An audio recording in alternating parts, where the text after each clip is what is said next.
ರಾಮನಗರದಲ್ಲಿ ಕಾಂಗ್ರೆಸ್ ಶಾಸಕ ಸಿಪಿ ಯೋಗೇಶ್ವರ್ಗೆ ಸ್ವಪಕ್ಷೀಯ ಕಾರ್ಯಕರ್ತರೇ ಘೇರಾವ್ ಹಾಕಿದ್ದಾರೆ. ಜೆಡಿಎಸ್ನವರು ಆಯೋಜಿಸಿದ್ದ ಕಾರ್ಯಕ್ರಮಕ್ಕೆ ಬಂದಿದ್ದ ಶಾಸಕರ ವಿರುದ್ಧ ಕಾಂಗ್ರೆಸ್ ಕಾರ್ಯಕರ್ತರು ಆಕ್ರೋಶ ವ್ಯಕ್ತಪಡಿಸಿದ್ದಾರೆ. ಚನ್ನಪಟ್ಟಣ ತಾಲೂಕಿನ ಸಿದ್ದನಹಳ್ಳಿ ಗ್ರಾಮದಲ್ಲಿ ಘೇರಾವ್ ಹಾಕಿದ್ದಾರೆ. ಜೆಡಿಎಸ್ನವರು ಆಯೋಜಿಸಿದ್ದ ಕುರುಕ್ಷೇತ್ರ ನಾಟಕಕ್ಕೆ ಸಿಪಿಐ ಆಗಮಿಸಿದ್ರು. ಕಾಂಗ್ರೆಸ್ ಕಾರ್ಯಕರ್ತರಿಗೆ ಮಾಹಿತಿಯನ್ನ ಕೊಡದೆ ಬಂದಿದ್ದಕ್ಕೆ ಆಕ್ರೋಶ ಹೊರಹಾಕಿದ್ರು. ಚುನಾವಣೆಗೆ ಮಾತ್ರ ನಾವು ಬೇಕು, ಗ್ರಾಮಕ್ಕೆ ಬರುವಾಗ ಮಾಹಿತಿ ನೀಡಲ್ಲ ಅಂತ ಆಕ್ರೋಶ ಹೊರಹಾಕಿದ್ರು. ಕೈ ಕಾರ್ಯಕರ್ತರು ಪ್ರಶ್ನೆ ಮಾಡ್ತಾ ಇದ್ದಂತೆ ಸಿಪಿವೈ ಸ್ಥಳದಿಂದ ಕಾಲ್ಕಿತ್ತಿದ್ದಾರೆ. ಬಂಡೀಪುರ ನಾಗರಹೊಳೆ ಸಫಾರಿ ಪುನರಾರಂಭಕ್ಕೆ ಅರಣ್ಯ ಇಲಾಖೆ ನಿರ್ಧರಿಸಿದ್ದು, ರೈತ ಸಂಘಟನೆಗಳಿಂದ ತೀವ್ರ ವಿರೋಧ ವ್ಯಕ್ತವಾಗಿದೆ. ರಾಜ್ಯ ಸರ್ಕಾರದ ಆದೇಶದ ವಿರುದ್ಧ ರೊಚ್ಚಿಗೆದ್ದ ರೈತ ಮುಖಂಡರು ಮೈಸೂರಿನ ಅರಣ್ಯ ಭವನಕ್ಕೆ ಮುತ್ತಿಗೆ ಹಾಕಲು ಯತ್ನಿಸಿದ್ದಾರೆ. ಯಾವುದೇ ಕಾರಣಕ್ಕೂ ಸಫಾರಿ ಪುನರ್ ಆರಂಭಿಸಲು ಬಿಡಲ್ಲ, ಅರಣ್ಯ ಇಲಾಖೆ ರೈತರ ಜೀವದ ಜೊತೆ ಚೆಲ್ಲಾಟ ಆಡ್ತಾ ಇದೆ ಅಂತ ಆಕ್ರೋಶ ಹೊರಹಾಕಿದ್ದಾರೆ. ಕಳೆದ ಅಕ್ಟೋಬರ್ನಲ್ಲಿ ಹುಲಿ ದಾಳಿಗೆ 2 ರೈತರು ಮೃತಪಟ್ಟಿದ್ದಾರೆ. ಹೀಗಾಗಿ ನವೆಂಬರ್ 7ರಿಂದ ಅರಣ್ಯ ಇಲಾಖೆ ಸಫಾರಿ ಸ್ಥಗಿತಗೊಳಿಸಿತ್ತು. ಇದೀಗ ರೆಸಾರ್ಟ್ ಮಾಲೀಕರ ಒತ್ತಡಕ್ಕೆ ಮಣಿದು ಸಫಾರಿ ಆರಂಭಕ್ಕೆ ಮುಂದಾಗಿದೆ ಅಂತ ರೈತ ಮುಖಂಡರು ಆಕ್ರೋಶ ಹೊರಹಾಕಿದ್ದಾರೆ. ರೈತ ಮುಖಂಡ ಹಳ್ಳಿಕೆರೆ ಹುಂಡಿ ಭಾಗ್ಯ ರಾಜ್ ನೇತೃತ್ವದಲ್ಲಿ ಪ್ರತಿಭಟನೆ ನಡೆಯಿತು. ಕುಡಿದು ಅಡ್ಡಾದಿಡ್ಡಿ ಕಾರು ಚಲಾಯಿಸಿ ಸಹ ಪ್ರಯಾಣಿಕರ ಜೀವದ ಜೊತೆ ಕುಡುಕ ಚಾಲಕ ಚೆಲ್ಲಾಟ ಆಡಿದ್ದಾನೆ. ಆನೇಕಲ್ ಪಟ್ಟಣದ ಮಿರ್ಜಾ ರಸ್ತೆಯಲ್ಲಿ ಘಟನೆ ನಡೆದಿದೆ. ಮೊದಲು ಬೈಕ್ಗಳಿಗೆ ಡಿಕ್ಕಿ ಹೊಡೆದು ಬಳಿಕ ಟಾಟಾ ಎಸ್ ವಾಹನಕ್ಕೆ ಗುದ್ದಿದ್ದಾನೆ.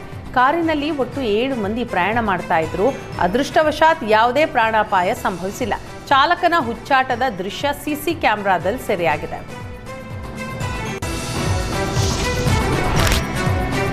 ಪೊಲೀಸ್ ವೇಷದಲ್ಲಿ ಬಂದು ಮನೆಗೆ ಕನ್ನ ಹಾಕಿದ ಕೇಸ್ಗೆ ಟ್ವಿಸ್ಟ್ ಸಿಕ್ಕಿದೆ. ಪೆರೋಲ್ ಮೇಲೆ ಹೊರಗೆ ಬಂದು ಆರೋಪಿ ಕಳ್ಳತನ ಮಾಡಿದ್ನಾ ಎಂಬ ಶಂಕೆ ವ್ಯಕ್ತವಾಗಿದೆ.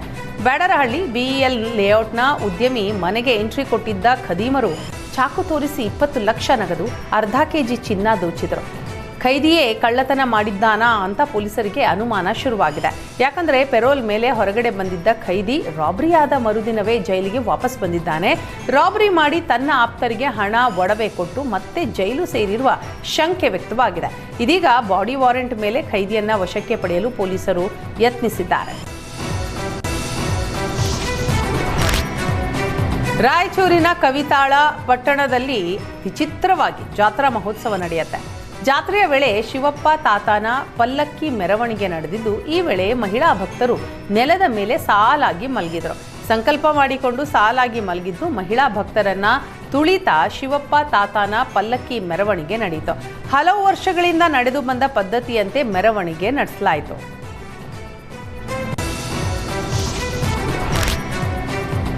ಕಾಂಗ್ರೆಸ್ನಲ್ಲಿ ನಾಯಕತ್ವ ಬದಲಾವಣೆಯ ಚರ್ಚೆ ದಿನಕ್ಕೊಂದು ಸ್ವರೂಪ ಪಡೆದುಕೊಳ್ತಾ ಇದೆ. ಈ ಮಧ್ಯೆ ಮತ್ತೆ ದಲಿತ ಮುಖ್ಯಮಂತ್ರಿ ಕೂಗು ಕಿಚ್ಚೆಬ್ಬಿಸಿದೆ. ದಲಿತ ಸಿಎಂ ಯಾಕಾಗಬಾರ್ದು ಎಂದ ಕೆಎನ್ ರಾಜಣ್ಣ ಮತ್ತೆ ದಲಿತ ಸಿಎಂ ಕೂಗು ಮುನ್ನೆಲೆಗೆ ಬಂದಿದೆ. ವಾಸ್ತವಾಂಶ ಹೇಳಿಬಿಟ್ರೆ ಬಹಳ ಜನಕ್ಕೆ ಹಿಡಿಸೋದಿಲ್ಲ. ವಾಲ್ಮೀಕಿ ಬಲಿಜ ಸಮಾಜದಿಂದ ಯಾಕೆ ಸಿಎಂ ಆಗಬಾರ್ದು ಅಂತ ಪ್ರಶ್ನಿಸಿದರು. ಎಲ್ಲಾ ಸಮುದಾಯದವರಿಗೂ ನ್ಯಾಯ ಕೊಡುವಂಥದ್ದು ಕಾಂಗ್ರೆಸ್. ಶಾಸಕರ ಒಲವು ಯಾರಿಗಿರುತ್ತೋ ಅವರು ಸಿಎಂ ಆಗ್ತಾರೆ.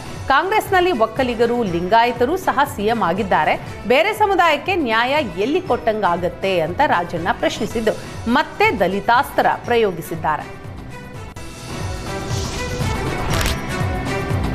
ಮಂಗೋಲಿಯಾದಿಂದ ಪುರಾಣ ಪ್ರಸಿದ್ಧ ಕ್ರೌಂಚ ಪಕ್ಷಿಗಳು ವಲಸೆ ಬಂದಿವೆ. ವಿಜಯನಗರದ ಮಾಲವಿ ಜಲಾಶಯದ ಪ್ರದೇಶದಲ್ಲಿ ಬೀಡು ಬಿಟ್ಟಿವೆ. 4800 ಕಿಲೋಮೀಟರ್ ದೂರದಿಂದ ಹಕ್ಕಿಗಳು ಹಾರಿ ಬಂದಿವೆ. ಈ ಹಿಂದೆ 2020ರಲ್ಲಿ ಕೇವಲ 8 ಪಕ್ಷಿಗಳು ಮಾತ್ರ ಈ ಪ್ರದೇಶಕ್ಕೆ ವಲಸೆ ಬಂದಿದ್ವು. ಆದರೆ ಕಾಲಕ್ರಮೇಣ ಈ ಪ್ರದೇಶಕ್ಕೆ ವಲಸೆ ಬರುವ ಕ್ರೌಂಚ ಪಕ್ಷಿಗಳ ಸಂಖ್ಯೆಯಲ್ಲಿ ಹೆಚ್ಚಳ ಕಂಡಿದ್ದು, ಕೇವಲ 6 ವರ್ಷಗಳ ಅಂತರದಲ್ಲಿ 8ರಿಂದ ಸುಮಾರು 1500ಕ್ಕೂ ಅಧಿಕ ಪಕ್ಷಿಗಳು ವಲಸೆ ಬಂದಿವೆ. ಈ ಮೂಲಕ ದಕ್ಷಿಣ ಭಾರತದಲ್ಲೇ ಅಧಿಕ ಸಂಖ್ಯೆಯಲ್ಲಿ ಕ್ರೌಂಚ ಪಕ್ಷಿಗಳು ಕರ್ನಾಟಕದಲ್ಲಿ ಕಂಡುಬರುವಂತಾಗಿದೆ. ಗ್ಯಾಂಗ್ ರೇಪ್ ಸೇರಿದಂತೆ ಹಲವಾರು ಪ್ರಕರಣಗಳಲ್ಲಿ ಭಾಗಿಯಾಗಿದ್ದ ನಟೋರಿಯಸ್ ರೌಡಿಯನ್ನ ಪೊಲೀಸರು ಬಂಧಿಸಿದ್ದಾರೆ.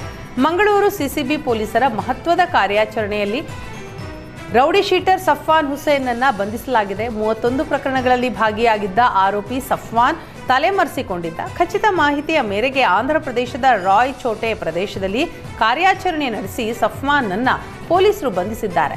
ನಕಲಿ ಹೆಸರಿನಲ್ಲಿ ಆಧಾರ್ ಮಾಡಿಸಿ ತಲೆಮರೆಸಿಕೊಂಡಿದ್ದ ವಿವಿಧ ಪೊಲೀಸ್ ಠಾಣಾ ವ್ಯಾಪ್ತಿಯಲ್ಲಿ 2 ಕೊಲೆ, 4 ಕೊಲೆ ಯತ್ನ, ಗ್ಯಾಂಗ್ ರೇಪ್, 5 ದರೋಡೆ, ಅಪಹರಣ, ಸುಲಿಗೆ ಪ್ರಕರಣ ಸೇರಿ 31 ಪ್ರಕರಣ ದಾಖಲಾಗಿದೆ.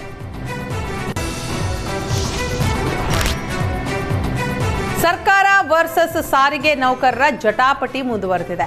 ಬೆಂಗಳೂರಿನ ಫ್ರೀಡಂ ಪಾರ್ಕ್ನಲ್ಲಿ ನೌಕರರ ಪ್ರತಿಭಟನೆ ಕಾವೇರಿದೆ.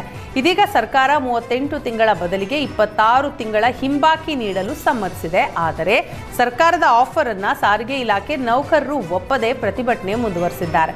ಸರ್ಕಾರಕ್ಕೆ ಸಂಜೆ 4ರವರೆಗೂ ನೌಕರರು ಗಡುವು ಕೊಟ್ಟಿದ್ದು, ಇಂದು ಸಂಜೆ 4 ಗಂಟೆಗೆ ಬಸ್ ಬಂದ್ ಭವಿಷ್ಯ ನಿರ್ಧಾರ ಆಗಲಿದೆ. ನೌಕರರು ಪಟ್ಟು ಬಿಡದೆ ಹೋದರೆ ಬಸ್ ಸಂಚಾರದಲ್ಲಿ ವ್ಯತ್ಯಯ ಆಗಲಿದೆ. ರಾಜ್ಯ ಸರ್ಕಾರದ ವಿರುದ್ಧ ಸಾರಿಗೆ ನೌಕರರು ಸಮರ ಸಾರಿದ್ದಾರೆ. ಈ ಬೆನ್ನಲ್ಲೇ ಕಾಂಗ್ರೆಸ್ ವಿರುದ್ಧ ಬಿಜೆಪಿ ನೌಕರರು ಆಕ್ರೋಶ ಹೊರಹಾಕಿದ್ದಾರೆ. ಮುಷ್ಕರಕ್ಕೆ ಹೋಗುವವರೆಗೆ ಸರ್ಕಾರ ಕಾಯಬಾರದಿತ್ತು ಅಂತ ವಿಪಕ್ಷ ನಾಯಕ ಆರ್ ಅಶೋಕ್ ಕಿಡಿಕಾರಿದ್ದಾರೆ. 26 ತಿಂಗಳ ಹಣ ಮಾತ್ರ ಕೊಡೋದನ್ನ ನೌಕರರು ಒಪ್ಪಿಲ್ಲ. 2018ರಲ್ಲಿ ಕಾಂಗ್ರೆಸ್ನವರು ಎಷ್ಟು ಸಾಲ ಬಿಟ್ಟು ಹೋಗಿದ್ರಿ ಅಂತ ಪ್ರಶ್ನೆ ಮಾಡಿದ್ರು. ಲಾಭದಲ್ಲಿದ್ದ ಸಂಸ್ಥೆ ನಷ್ಟ ಮಾಡಿದ್ದು ಕಾಂಗ್ರೆಸ್ ಸರ್ಕಾರ. ಕೊರೋನಾ ಅವಧಿಯಲ್ಲಿ ಎಲ್ಲ ಸಾರಿಗೆ ಸಂಸ್ಥೆ ನಷ್ಟ ಆಗಿತ್ತು ಅಂತ ಗುಡುಗಿದ್ರು. ಇನ್ನು ಈ ಬಗ್ಗೆ ಪ್ರತಿಕ್ರಿಯೆ ನೀಡಿದ ಸಿಟಿ ರವಿ, ಈ ಹಿಂದೆ ಸರ್ಕಾರ ಹಿಂಬಾಕಿ ಕೊಡೋದಾಗಿ ಒಪ್ಪಿಕೊಂಡಿದ್ದು, ಕಮಿಟ್ ಆದ ಮೇಲೆ ಕೊಡಿ ಅಂತ ಸರ್ಕಾರಕ್ಕೆ ತಾಕೀತು ಮಾಡಿದ್ದಾರೆ.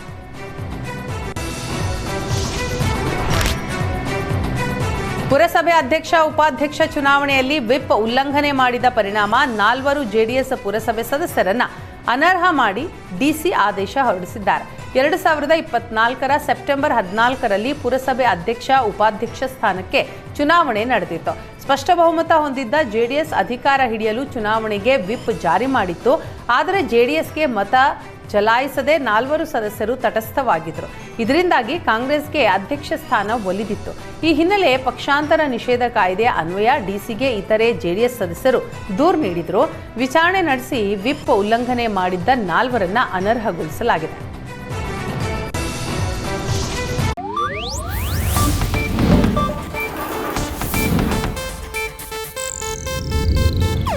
ಇದು ಏಷ್ಯಾನೆಟ್ ನ್ಯೂಸ್ ನೆಟ್ವರ್ಕ್ ಪ್ರಸ್ತುತಿ.